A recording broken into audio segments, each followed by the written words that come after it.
Good afternoon, I'm Dr. Zane Raudenbush. Welcome back to my home lawn renovation series. The date is Saturday, August 22nd. It's about 2:30 p.m. It is a hot day. It's about 90 degrees outside right now. The purpose of this video is I wanted to discuss the post-plant irrigation practices that are going to take place. So my previous video that was recorded on Thursday, I seeded and fertilized the yard. We knocked the seed down into the canopy with the leaf rake. And what you did not see was I brought out my oscillating sprinkler afterwards and irrigated the entire yard. And with the size of my yard and the coverage of this sprinkler, I can irrigate the entire yard, moving it to 3 different positions. So moving it 3 different times, I can irrigate the entire yard. And that first evening, I gave it a significant amount. At each position I irrigated for 20 minutes. So there was an hour of kind of watching the irrigation and moving the sprinkler around. And one of the things that I really like about this strategy in terms of using the power rake or the power seeder to prepare the seed bed versus tilling is that when you till, you're going to get a bunch of bare soil exposed. And if you would get a heavy precipitation event or over irrigate, you could begin to create washouts that are going to wash your seed off of the turf grass site and create ruts. So one of the things about leaving these existing turf grass plant carcasses basically at this point in the soil is that they slow down the sheet flow of the water and really allow most of that water to infiltrate into the soil. You're not going to get these heavy washout events, even if you get a significant precipitation event. So that's another benefit of the type of seedbed preparation that we did. So again, after Thursday night, I irrigated the entire yard pretty heavily in the 3 different positions. And since then, I've been attempting to get away with irrigating 3 times a day.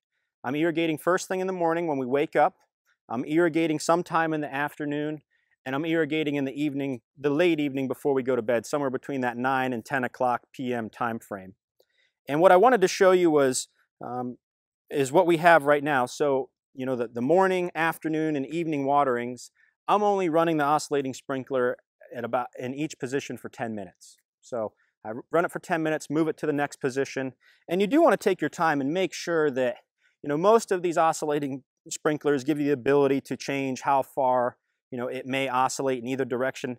Take the time to get that adjusted properly. We don't want to be wasting water irrigating impervious surfaces or mulch beds or my deck. So, you know, I'm taking the time to just watch it, go back and forth and move it a little bit. You want to make sure that you get everything irrigated. If there are spots that are being missed, you will see the turf grass will not germinate, and you're going to get really poor uniformity in regards to the germination. So if I have the ability to irrigate, it is a powerful tool because it almost guarantees that you're going to get good germination of these turf grass seeds. Without the ability to irrigate, you're rolling the dice on Mother Nature providing the precipitation, which we know, you know, in the months of August and September is a little bit of luck. And so far, and even looking at the forecast, we are not going to get any rain for the near foreseeable future.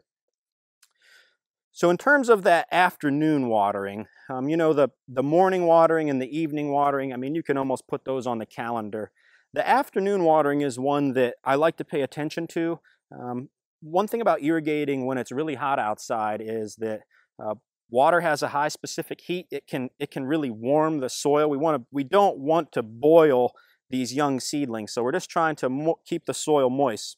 And if you look right now, you can see that the soil is still dark. The soil that is exposed in areas is still dark. When I press on it, I can actually see some moisture coming around my fingertips. And so right now we are good. This actually does not need to be irrigated. However, there are some high spots where I'm beginning to see that it is just beginning to dry out, kind of the soil gets brittle in your fingertips, kind of crusty.